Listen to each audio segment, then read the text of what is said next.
Good. So, well, let me talk a little bit about hypothermia today, and I would like to discuss with you, well, possible, or let's say possible and proven indications for hypothermia.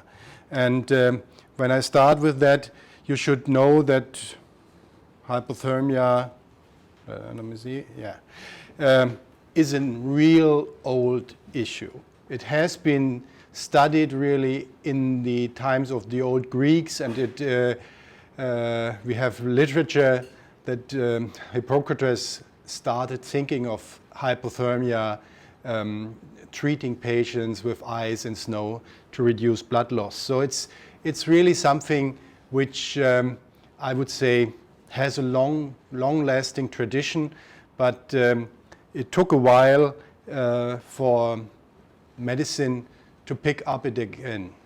You know that during the war with Russia, the Napoleon field doctor described for the first time that warming the patient could be detrimental, and when he found that the soldiers who were wounded and were near the campfire died faster than those who had no rewarming.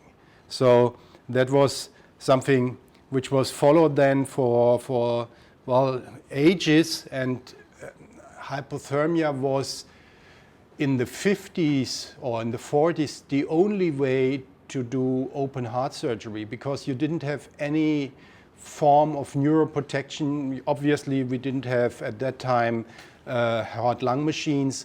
So what you see here, for instance, is one of these examples where the patient was really soaked like I would say like a frozen margarita or something here in the ice cube bed, and you can imagine that this was really cutting edge operations at that time. So it was very difficult to cool the patient, and the side effects were enormous. So fortunately enough, things developed further, but all of you are aware of these stories which run through the newspapers everywhere around the world. This like the child was drowned somewhere in the sea, and even after 60 minutes or more downtime, they recover completely. And so everybody thinks there is something good about temperature and reducing body temperature, but it was not clear for mid of the 80s, I would say, in the last century, how we can use hypothermia in a more fancy way, I would say, not like what I've shown you before. And at that time, it came up that the pathways of ischemia were so difficult. As you know, we did a lot of studies about starting up with the GABA antagonists and the calcium antagonists, and as you know, all of those were negative. And when you see this pretty simplified scheme here, you can imagine that the downside of this cytotoxic cascade is not controllable with a single substance. So that's the reason why hypothermia is so effective and attractive for us, because it works more or less on every and each single pathway, which makes it more or less a dirty drug which works, as I said, on all pathways which you can think of. So everything in our body is temperature dependent. With a lower body temperature, things go slower. And that's the idea, more or less, just to simplify that, that hypothermia could be some possible target in neuroprotection. And what we know is from thousands of animal models that reducing body temperature in any kind of neuronal injuries is beneficial. We know, and you have David Greer here next week, so he did some publishing papers about that. We know that there's an association between fever and clinical outcome. And of course, we have the level 1 evidence for cardiac arrest as well as for perinatal asphyxia. So let me start with the first indication. And of course, you know that the first and really firm indication is cardiac arrest. And that was done now almost 15 years ago when the group from Fritz Sterz in Wien and others started up doing hypothermia for patients with out-of-hospital cardiac arrest, ventricular fibrillation patients, and they started cooling them. And at that time, it was a real difficult maneuver. You see here, that was more or less the prototype sort of bed at that time where the patient was put in. It was more or less like a tent. So it was difficult for everybody to come close to the patient. For the nurse, it was almost impossible to reach the patient. But it was the only way to achieve cooling in a reasonable time window. And when I talk about reasonable, it took almost 6 to 7 hours after the cardiac arrest to cool the patient to the goal temperature of 33 degrees. And it could take a lot longer. So it was not very sufficient what we had at that time. Nevertheless, these were the first papers published on patients with cardiac arrest who did show an effect of the intervention. And as you know, the intervention did increase the probability of good clinical outcome with a net of almost 10 or more % depending on the studies. So it was really a major breakthrough in the management of patients with cardiac arrest. And after that, almost everybody was at least interested in hypothermia. And we discussed yesterday of how many really instituted the protocols, and that was a gradually increase over the upcoming years that more and more critical care centers used hypothermia for patients with at least ventricular fibrillation and cardiac arrest. And nowadays, we do that also in non-shockable rhythms or patients with electrical silence. And as I said, the net benefit is enormous, and the net benefit is really something where you could argue, why don't we do it really everywhere around the world, since these studies were done 15 years ago. So it is really something where all resuscitation boards around the world say this is level 1 evidence, you have to do it for a patient with a cardiac arrest. And after this, we had a numerous, well, not randomized, but open label studies, Mauro Otto and others, who all used more or less the same regimen of 24-hour cooling and 24-hour cooling compared with standard normothermic therapy. And the results were pretty similar in all these trials. Everywhere, hypothermia did better. And at that time, more and more centers used it not only in those patients with ventricular fibrillation, but also in asystole patients. So it was really something, and the results are comparable everywhere. It's a net 10% difference between hypothermia and normothermia in all these studies. And I can go over that.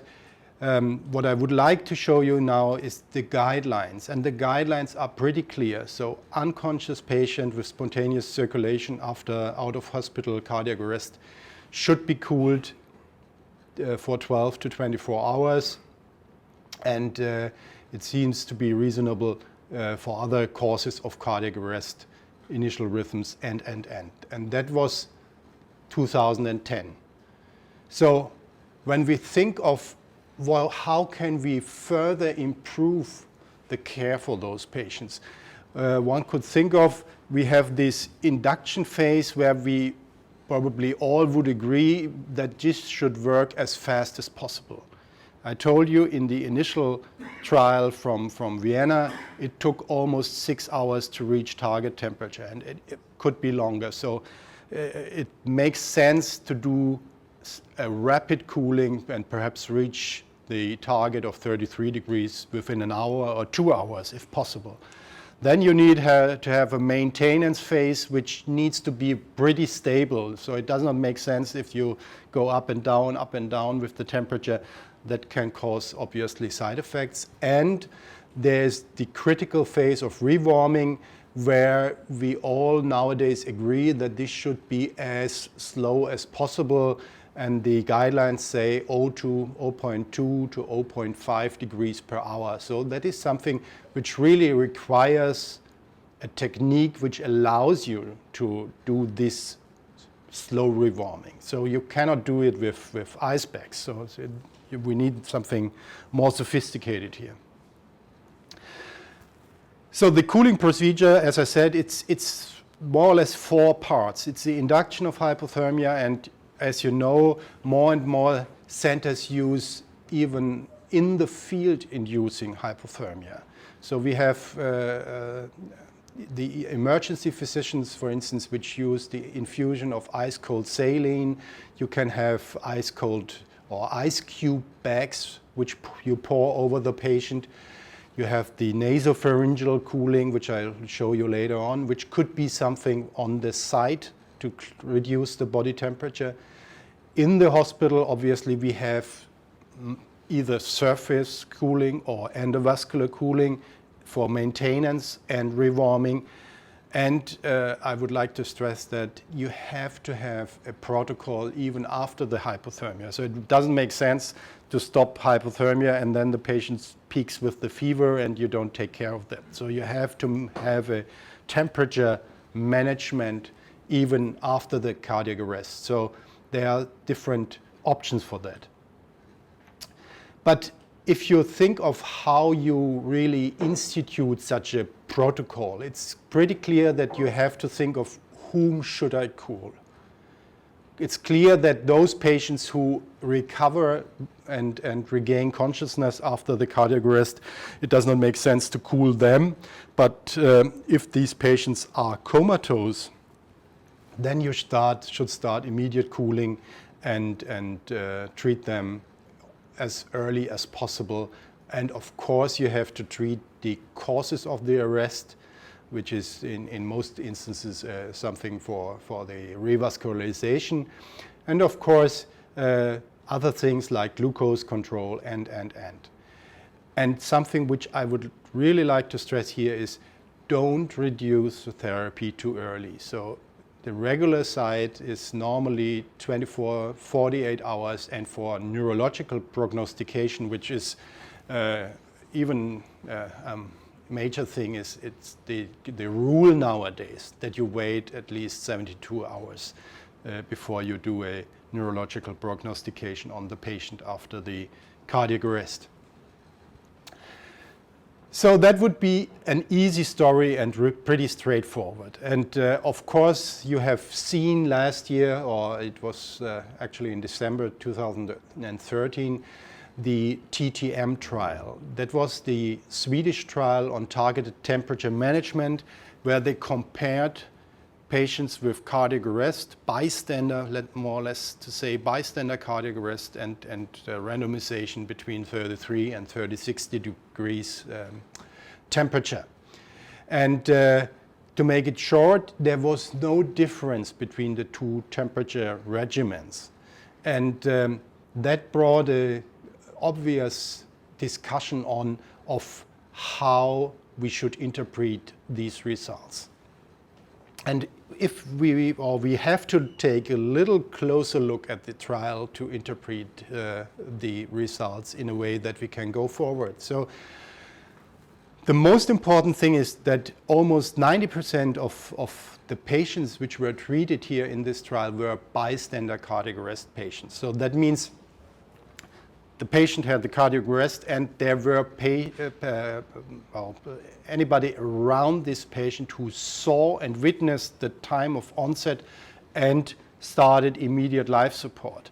And that is something which is really an extraordinary, brilliant, I must say, way how things work in the Scandinavian countries, especially in Sweden, where you know that the bystander cardiac arrest is trained in the grammar schools. So really the young kids with 6, 7 years learn how or what they should do in a patient with a cardiac arrest. And therefore it is much more professional and much more effective than in any other country I'm aware of. So that is something which you have to keep in mind. So it's in this trial, the vast majority of patients was treated early on, and here you see the two groups, the 33 and the 36 degree group. And what you should also notice is that even the 36 degree group had a real tight control of temperature. So it's not saying we didn't do nothing with those patients. No, it's a tight temperature control for those patients in the trial. So it's not hypothermia against nothing. It's again hypothermia against smaller degrees of hypothermia, so to say. In terms of the side effects, there was no difference between the two temperature regimens, but what you should even, well, I mentioned that, but here you see it again, the question of the outcome of patients with a short downtime. That means those with the witnessed bystander arrest. And what you see here, and you see replicate that in many other trials, is that those patients who have a short downtime, like 10 minutes or less, they have a good outcome in most of the cases. So it doesn't really matter whether these are shockable or non-shockable arrhythms, they usually have a relatively good outcome. That differs the longer the downtime is. So that means when you have a downtime of more than 30 minutes, things get a lot worse. For those who have no shockable rhythms and have a downtime of more than 30 minutes, the majority of those will not recover consciousness and will die. So in the TTM trial, they really concentrated on this group. So that means, well, we have no significant difference in this trial between hypothermia and targeted temperature management. That's the reason why, because they have overall a low mortality and relatively good outcome. So most of us would agree that these were probably less severe injured patients than in these trials which I mentioned you before. So the bottom line here is you can make a local decision of how to cool the patient. It may well be that you can use a target temperature of 36 degrees in certain instances, but please, and that's the conclusion, keep on cooling, because we have no evidence that no cooling could do benefit. So keep on cooling, and well, we can discuss that later on, but I would say the 33 degrees are still considered to be the gold standard for these patients. So let me come to the next set of diseases where we could think of hypothermia, and that is, of course, traumatic brain injury.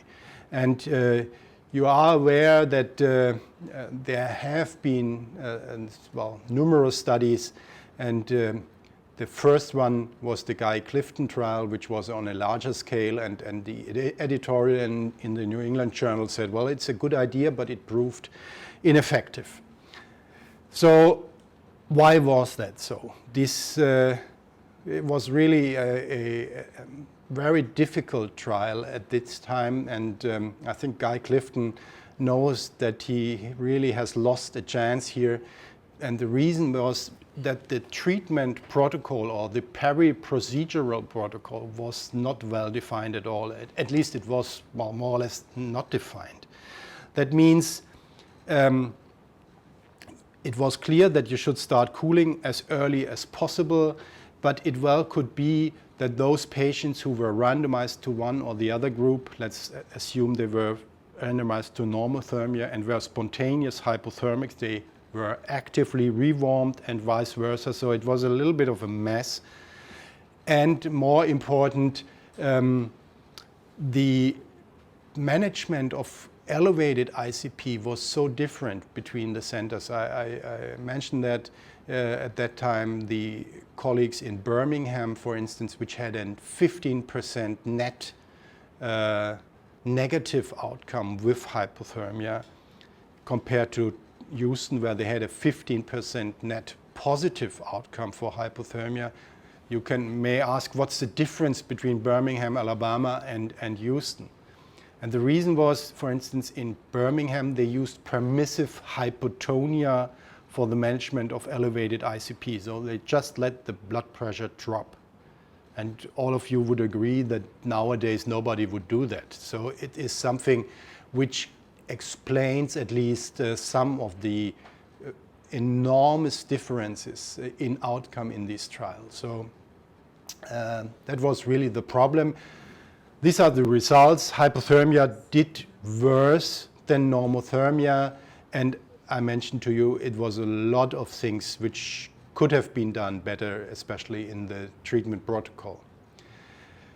But things went on, and more people analyzed all the head trauma trials, and they came more or less all to the same conclusion, that the studies were often inadequate in the treatment protocols, and therefore one cannot say whether hypothermia is indicated or not in head trauma.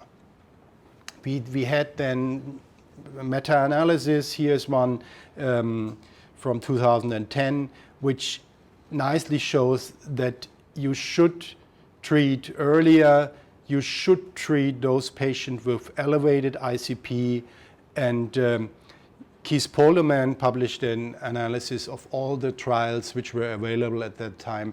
And what you see is that in all of those, the reduction of elevated ICP was possible, with the big exception of the Clifton trial. So the question is, how do we go on? You know that Guy Clifton was able to have funding for a second trial, NABISH trial, which had the problem, what you see here, that the numbers were really, really small. At the bottom line, it was a comparison of 50 patients in each group. And the results were, well, more or less nothing to say about it.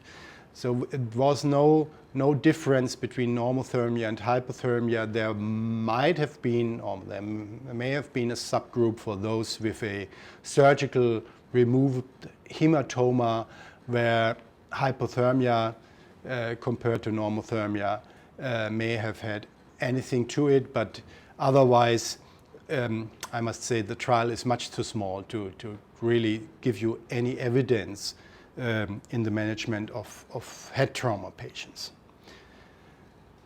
But we have another one just knocking at the door. That's the European Eurotherm trial. Peter Andrews is running this one, and I can tell you it will be published this year. And this is something which is very well defined. It has a hypothermia as an intervention for elevated ICP in patients with head trauma, with a clear protocol, with a stepwise strategy. And just to let you know what it is, it starts with the basic support, CSF drainage, and then you have hypertonic saline, mannitol, and barbiturates as only third stage. And here ICP or hypothermia is part of the intervention, and the outcome measures are clinical outcome as well as ICP control. And we have the first, preliminary data about ICP control. And what you see here is that it, as all the studies showed before, it can reduce ICP. The question is whether that translates into clinical outcome. And that's the big question which we are all looking forward to see. But at the moment, I think I would be pretty sure that it will show an effect of this management for patients with head trauma. Up to now, we have only, as I said, meta-analysis available, and what they all show is that hypothermia and head trauma, when used appropriate in patients with elevated ICP, can reduce mortality, it can improve outcome, and may have some signs in terms of side effects, especially pneumonia rate is a little bit higher than in the control groups. But all of these meta-analyses have the bottom line: there needs to be more high-quality studies in patients with traumatic brain injury. And that is something which is really true when you compare traumatic brain injury with ischemic stroke, for instance, or other diseases, that the quality of the, well, let's say, data and management, peri-procedural management, is relatively vague when you see what is done, for instance, in stroke care. But nevertheless, I think up to now, prophylactic hypothermia is nothing which you should do in head trauma. It's at the moment only for those patients where you try to reach ICP control and have no other therapies available. You should do the therapy longer than 48 hours, and the 33 degrees are here the most well, appropriate ones, I would say, even though it has not been studied with 36 degrees, for instance. And again, here comes the point of the slow rewarming. Similar to ischemic stroke and cardiac arrest, slow rewarming is something which all of these studies advocate. Okay, so we have cardiac arrest, we have head trauma. Now we come to ischemic stroke. In ischemic stroke, the evidence in experimental models is the largest we have available. So since 1985, where Raoul Busto published the first papers on mild hypothermia in ischemic stroke in animals, we have more than, well, 3,000-4,000 hits when you look at the Medline. So summing up here is, the earlier you do hypothermia, the better it is. The longer you do it, the better it is. Delayed treatment requires prolonged cooling. It's more effective in transient ischemia than in permanent ischemia, though that means in reperfusion models, it's better than in permanent occlusion. It can be combined with thrombolytic therapy, but duration and depth of hypothermia are still uncertain. So usually we sort of do the analysis similar to the studies in cardiac arrest. Well, when we translate that into the clinical scenario, it's, as I said, earlier is better. So the question is, how can we reach early on hypothermia in the cardiac arrest? It's, as I said, it should be something which is available on site, like nasopharyngeal cooling, ice-cold saline infusion, things which you can do also in ischemic stroke patients. I will show you later on some data on that. Then the duration plays a role. Here you see that the longer you do it and the depth of the hypothermia are something which, well, we would agree that the bus temperature here is between 34 and 33 degrees Celsius in the animal model. And you have to think of the contrary, the fever management. So that was on hypothermia, but first step is always manage fever. And what you know is that fever is something which is detrimental for your individual stroke patient, and that is from our group at that time in Heidelberg, where we measured brain temperature in stroke patients.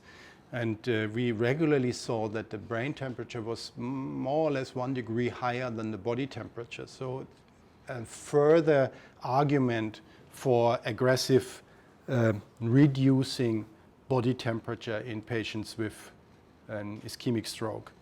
Michael Duringer published the analysis from his database, and again you see that for all diseases like intracranial hemorrhages, cerebral ischemia, subarachnoid hemorrhages, when you have fever on board, outcome is much worse than with those patients who have no fever. So it absolutely makes sense, first of all, to treat fever, not to talk about hypothermia, but to treat fever. And the fever management is really something which is of utmost importance here on the stroke unit as well as on the neurocritical care unit. Here, that is from our friend Greer. He published this 2008, and that was an analysis of all the data we were available at that time. And what you see here, that is that almost all studies show that normothermia is favorable for patients with ischemic stroke. So how can you achieve that? Obviously, there are different ways to control fever, but what is clear that is the uncontrolled fever management is something which is really difficult and is for the nurses demanding, and therefore you need to have a decent strategy for that. And I can show you here, this is our treatment protocol in our stroke unit in Erlangen, where we have a stepwise escalation for patients with fever, where we start probably similar to all of you with paracetamol and metamizole. Then we do ice cold wrappings, and if that is not effective, we infuse ice cold saline just to reduce the body temperature. And we allow us overall not more than 4 to 6 hours to really achieve normothermia. And I think that is important when you look at the burden of fever, when you compare this regimen with these more or less standard-wise regimen where you say, well, I look 4 hours later about the temperature and then I decide what to do. And you see clearly that this is much more effective in reducing fever burden than a standard protocol. So I would say, first of all, and that is pretty clear from what we have, is that sufficient fever management is beneficial for the patient. But that is nothing about hypothermia. And you may ask now, what do we have as evidence for hypothermia in stroke patients? And I'm sure you are aware that there are many centers which use hypothermia for stroke in the ICU. And just as an example, you see here, it's a lot of machines around the patient at that time, and you see here the surface cooling devices and anything which allows you to reduce the body temperature. And we did that initially in the very severe stroke patients. And we saw something which was very similar to traumatic brain injury. We can reduce elevated ICP in those patients, and that is pretty effective. And that at that time was a regimen which could be used as an alternative, for instance, for decompressive surgery in the very severe affected malignant MCA infarcts.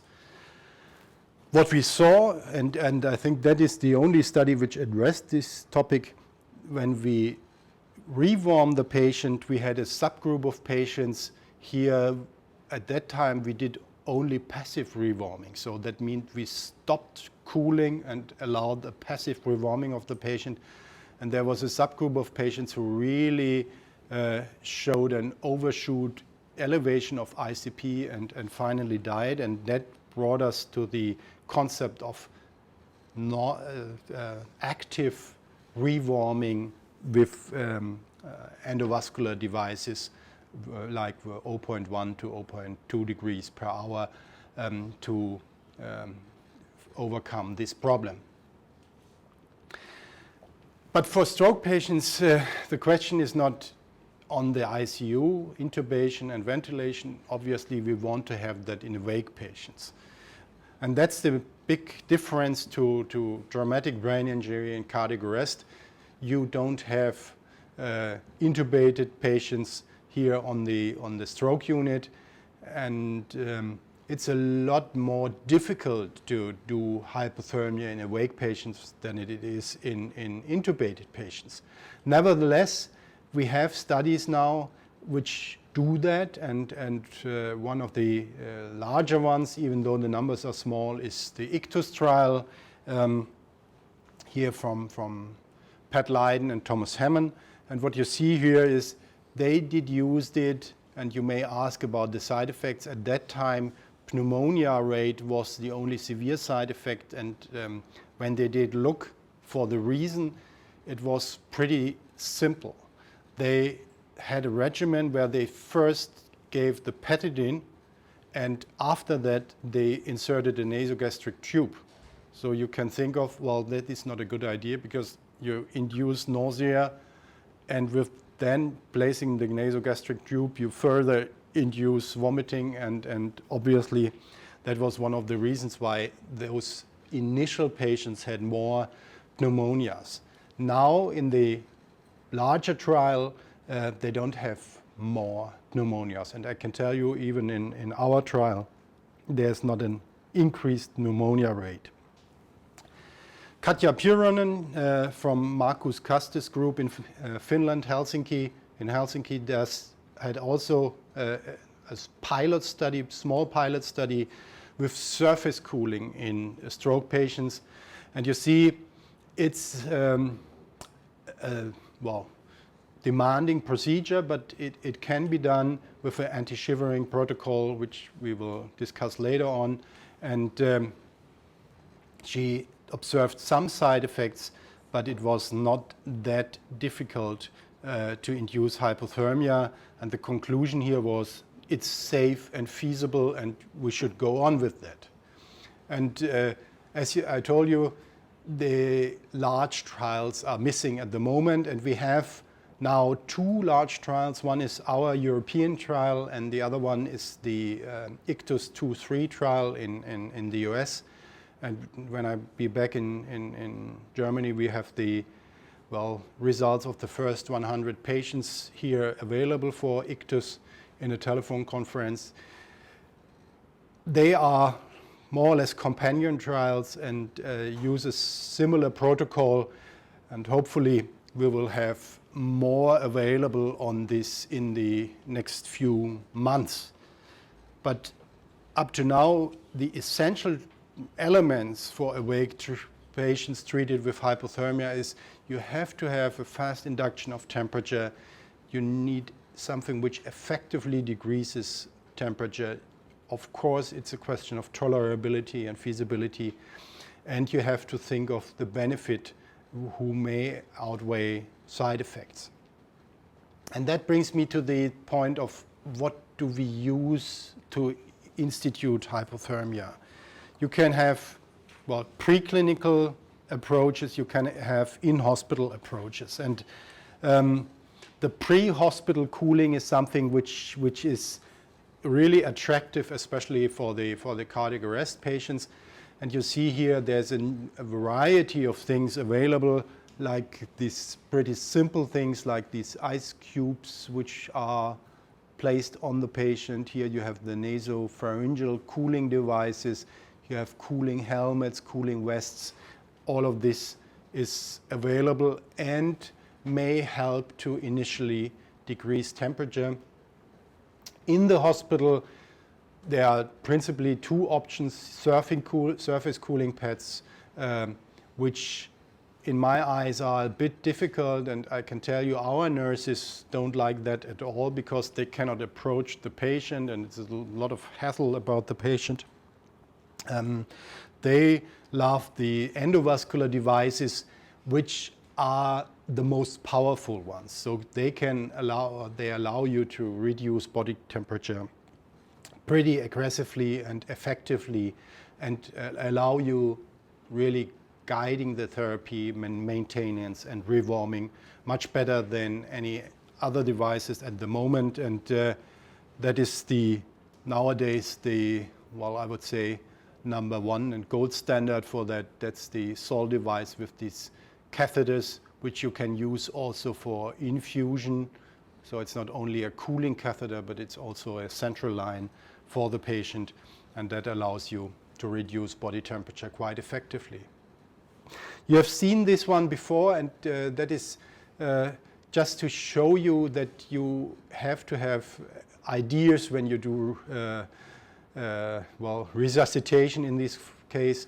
This was a patient who had a cardiac arrest in a supermarket, and the anesthesiologist on site was pretty smart, and he used ice cold frozen French fries to cool the patient. And that was really effective, and the patient is well off. He's still active, and I think that is the simple way how you can reduce body temperature. And nowadays we wouldn't use this, but obviously more and more centers use like the nasopharyngeal cooling or infusion of ice cold saline, as we do in our center for stroke patients, for instance.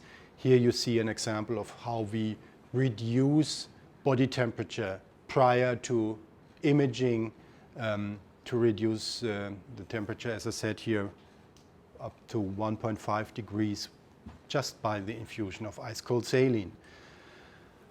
One could think of other modes to achieve hypothermia, and obviously that would be very attractive, but at the moment I must say there's nothing out there which really allows you an infusion to hibernate the patient. I mean, that would be obviously something for the future, and all of us are thinking of such substances, and I think the most promising one was this study here on dihydrocapsaicin, the chili, which is a substance which allows in a dose-wise manner to reduce body temperature. But you may ask, well, why don't you use it? It had, in animal models, at least there were side effects described, especially in models with cerebral ischemia. So there's nobody who is patenting this substance, so I doubt that it may be something for the future. But everybody looks for such devices or such substances. So just to sum up here is, I think I have shown you that hypothermia has a large body of evidence that it's neuroprotective, especially for cardiac arrest, for traumatic brain injury, especially for those patients with elevated ICP, and for stroke it needs to be determined. But it's effective when you administer it fast and for a longer period. Even short shots of hypothermia might be beneficial, and I can tell you we are working now on an endovascular catheter which is instituted with the thrombectomy and should flush the brain just for 30 minutes with ice cold saline during the procedure, which may be another option to reduce reperfusion injury in thrombectomies. 35 degrees on the stroke unit is more practical than lower temperatures. Side effects can be sufficiently controlled. We all had initially the fear that we may cause coagulopathies, we may cause arrhythmias, we may cause infections, and I can tell you nothing of this is really an issue. The only thing might be pneumonia rate, but even that is manageable. Lower temperatures are helpful in cases of patients with ICP increase, and that is true for stroke as well as for traumatic brain injury. And with that, I would like to thank you for this first talk, and I'm happy to have your questions.